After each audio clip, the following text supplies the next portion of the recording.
संत शिरोमणि गुरुदास जी के चरणों में श्रद्धा के सुमन अर्पित करते हुए मैं नमन करता हूं साथियों उनके मिशन को आगे बढ़ाने वाले अमर शहीद संत रामानंद जी महाराज को।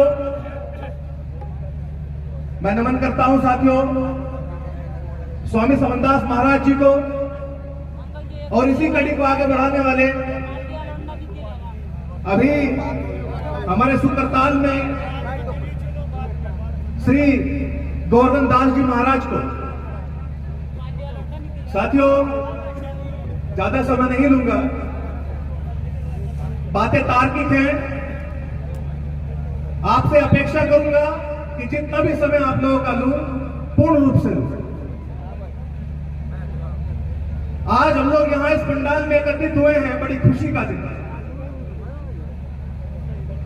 आज हम लोग गुरु महाराज की विचारधारा से अपने आप को अवगत कराने के लिए यहां एकत्रित हुए हैं। आज की रात हमारे लिए बहुत ज्यादा महत्वपूर्ण है। आज की रात हम लोग उस विचारधारा से रूबरू होंगे जिस विचारधारा को इस देश के 85% लोगों ने सींचने का काम किया और 15% लोगों ने दबाने का काम किया। साथियों आप लोगों को बता दूं, जिस काल में संत शिरोमणि गुरुदास जी का जन्म हुआ था वो काल बड़ा भयावह था। उस समय में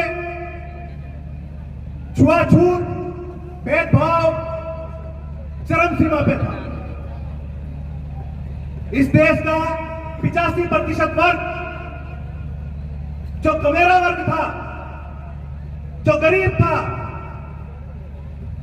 उस वर्ग से छुआछूत किया जाता था, उससे भेदभाव किया जाता था।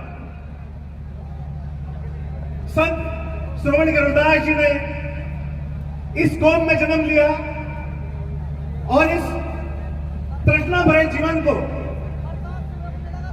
इस समाज के इस दुख पीड़ा को दूर करने का संकल्प लिया, उसके लिए संघर्ष किया। उस काल में भी इतना ज्यादा भेदभाव, इतनी ज्यादा जातिवादी मानसिकता के तहत उनके ऊपर अत्याचार हुआ करते थे साथियों, कि उस समय भी उनको अपनी बात रखने नहीं दी जाती थी। लेकिन गुरु रविदास जी ने पूरे विश्व को मानवता का पाठ पढ़ाया और अंततः प्रेम दे करके, प्यार दे करके इस देश में एक नया आयाम स्थापित किया। साथियों आज भी हमारे महान संत इस देश में उनकी इस विचारधारा को आगे बढ़ाने का काम कर रहे हैं, जो मात्र 4 शब्दों पर आधारित है: समता, स्वतंत्रता, बंधुत्व और न्याय। उस समय में भी कुछ लोगों को इन विचारधारा से, इन 4 शब्दों से खतरा था और आज भी कुछ लोगों को इन 4 शब्दों से खतरा है। मैं आप लोगों को आगाह करना चाहता हूं, आने वाला समय बहुत ज्यादा भयावह है। इस विचारधारा के साथ खिलवाड़ हो रहा है, इस विचारधारा को खत्म करने का प्रयास किया जा रहा है। मैं अपने युवाओं से, अपने आने वाली जनरेशन से अपील करता हूं कि इस विचारधारा को बचाने के लिए, संतों महापुरुषों के मान सम्मान को बचाने के लिए अपने आप को आगे लाएं। और किस तरीके से बचाएंगे? बचाना सिर्फ ये है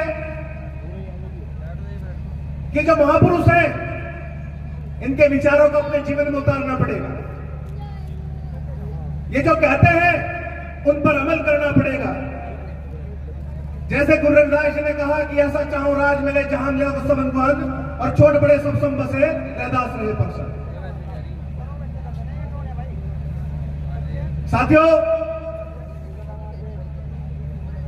आज अन्न तो मिल रहा है, वो जो 5 किलो अन्न है वो तो मिल रहा है, लेकिन मान सम्मान स्वाभिमान शिक्षा रोजगार ये सब छीन कर दी जा रही है, सब खत्म कर दी जा रही है।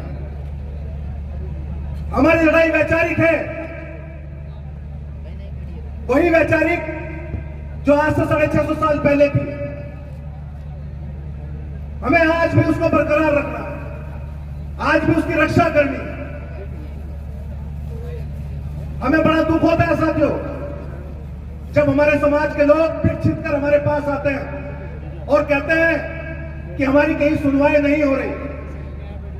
मैं उनसे कहता हूं, अरे भाई तुम्हारे ही ऊपर क्यों अत्याचार होता है?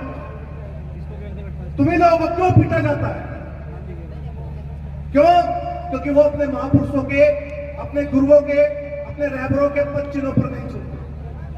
गुरु रविदास जी ने कहा है कि पराधीनता पाप है, जान ले उरे मीत, और पराधीन बेदीन से कौन करे प्रीत।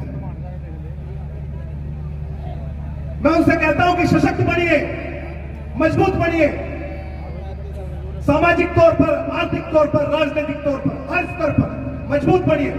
क्योंकि शोषण उसी का होता है, अत्याचार उसी के ऊपर होता है जो कमजोर होता है।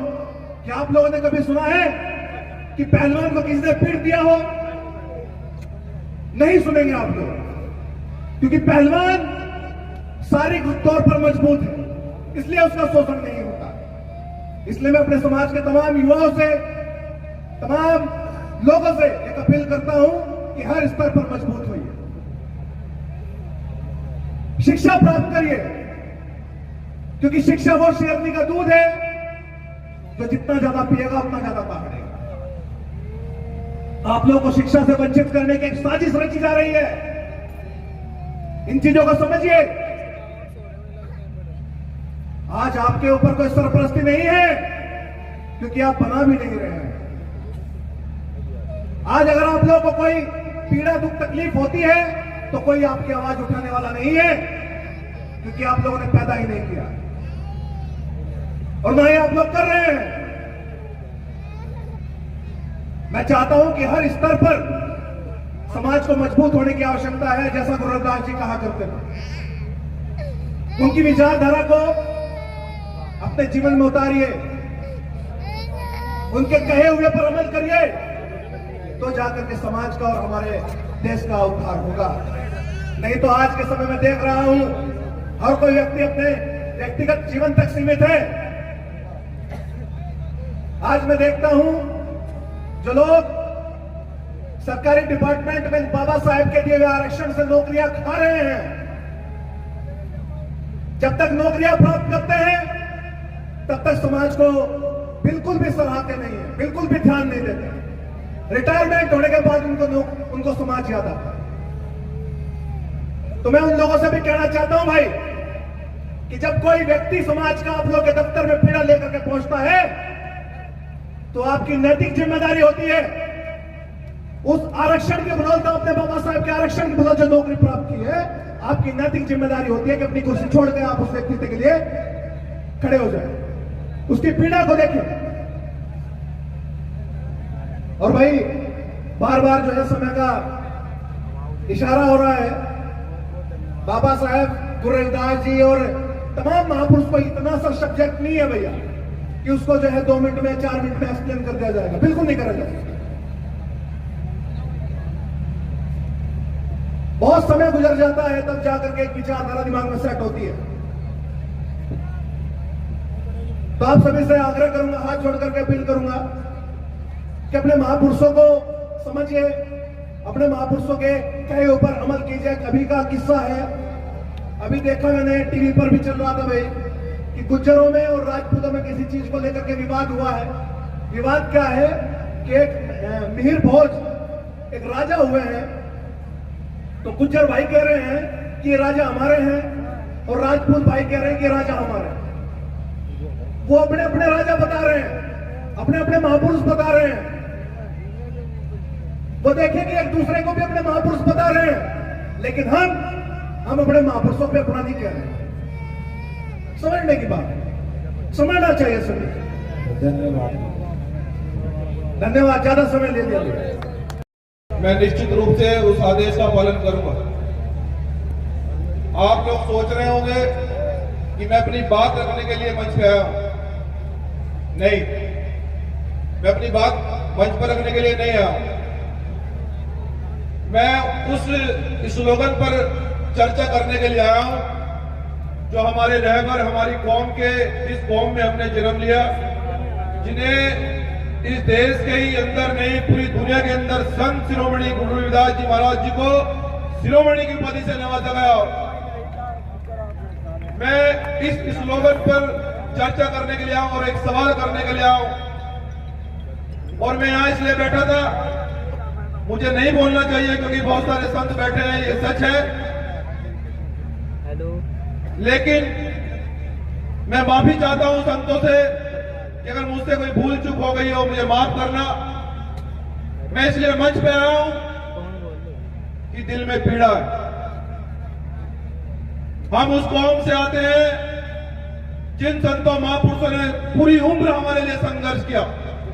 गुरु रविदास जी ने 650 साल पहले जो इस क्रांति की अलख जगाई, गुरु रविदास जी ने जो समता समानता बंधुता का पाठ पढ़ाया, 650 साल पहले गुरु रविदास जी ने कहा कि ऐसा चाहूं राज में जहां मिले सभी को और छोटे बड़े सब समान बसे, गुरु रविदास रहे प्रसन्न। बहुजन समाज के लोगों, ये जो स्लोगन सदगुरु रविदास जी ने दिया है, गुरु रविदास जी ये चाहते थे कि सब समान हो, सबको रोटी मिले, सबको रोजगार मिले। तो बहुजन समाज के लोगों, ये मेरा सवाल आपसे है कि आज भी जिन संतों महापुरुषों ने ये स्लोगन लिखा, ये श्लोक जिन संतों महापुरुषों ने लिखा, उन्हीं समाज के साथ में आज भी अत्याचार क्यों होता है? उन्हीं पर गोली क्यों चलती है? आज वही 2 वक्त की रोटी के लिए क्यों तरस रहे हैं? आज मेरा बहुजन समाज ही आर्थिक रूप से क्यों कमजोर है? बस मैं सवाल आपसे करने के लिए आया हूं और इसका मैं आपको जवाब भी देकर जाऊंगा। बहुजन समाज के लोगों, सदगुरु रविदास जी को हम समझ नहीं पाए। सदगुरु रविदास जी वो संत हैं जिस दिन आप लोग गुरु रविदास जी को जान जाओगे, क्योंकि आप लोग मेहनत से कमाते हो। मैं जानता हूं कि मैं उस कौम में पैदा हुआ जिसमें 95% मजदूर है। मैं मजदूर का बेटा हूं और जितने भी बहुजन संत महापुरुष हैं वो सब मजदूर के बेटे हुए हैं, लेकिन उन्होंने इतने महान काम किए हैं, इतने बड़े काम किए हैं, सबको समानता का पाठ पढ़ाया, सबको रोजगार मिला, लेकिन ये बहुजन समाज पीछे क्यों रह गया? ये सवाल करने के लिए बस मैं आया हूं आपसे। आज भी हमारे लोगों के पास जमीनें क्यों नहीं है? वो गरीब क्यों है? क्योंकि गुरु रविदास जी को हमने नहीं जाना। हमने गुरु रविदास जी की फोटो घर में नहीं लगाई। जो मेहनत और मजदूरी से आप पैसा कमाते हो, वो आज भी आप सही तरह से गुरु रविदास जी के मंदिर में नहीं देते हैं। कुछ लोगों की तो हमारे समाज में जिनकी नौकरी लगती है वो गुरु रविदास घर में नहीं जाते, वो कहीं और जाते हैं। इसी कारण से समाज आगे नहीं बढ़ रहा है। लेकिन मेरी माताओं बहनों और मैं अपने संतों के चरणों में नतमस्तक होते हुए मैं आपका बेटा, आपका भाई, आपसे ये आशीर्वाद मांगने के लिए आया हूं। आपकी आर्थिक गुलामी तोड़ने के लिए मैं आज इस पश्चिम उत्तर प्रदेश की धरती से ये संकल्प लेकर जा रहा हूं कि भीम आर्मी जय भीम ने जो आंदोलन शुरू किया है आरक्षण और जमीन का, जब तक आपको आरक्षण और जमीन, मेरा एक परिवार को जमीन वापस नहीं मिल जाएगी, और ये जमीन हमारे बाबा साहब डॉक्टर अम्बेडकर का दिया हुआ संवैधानिक अधिकार है, जब तक मेरे पूरे बहुजन समाज को जमीनें नहीं मिल जाएगी, जब तक ये मजबूत नहीं हो जाएगा, मैं आपसे आशीर्वाद लेने के लिए आऊं कि आपका बेटा आखिरी दम तक लड़ेगा। लेकिन बस मैं ये चाहता हूं कि हाथ खड़ा करके मुझे यह बताएं, क्या आप मुझे ये आशीर्वाद देने के लिए तैयार हैं? क्या इस आंदोलन में आप साथ देंगे? क्या अपने बेटे को आशीर्वाद देकर इस आंदोलन को मजबूत करेंगे? तो मेरा वादा है कि पूरे बहुजन समाज और भीम आर्मी जय भीम के जितने पदाधिकारी कार्यकर्ता मेरे साथ में है, मजबूती से लड़ा जाएगा। और मैं फिर से ये संकल्प लेकर जा रहा हूं कि बहुजन समाज के लोगों, जब तक तुम्हारी आर्थिक गुलामी की बेड़ियां नहीं तोड़ देते, जब तक ये तुम्हारी गरीबी दूर नहीं कर देते, ना मनजीत सिंह नौटियाल चुप रहेगा और ना भीम आर्मी। जय गुरु रविदास, जय भीम, जय संविधान।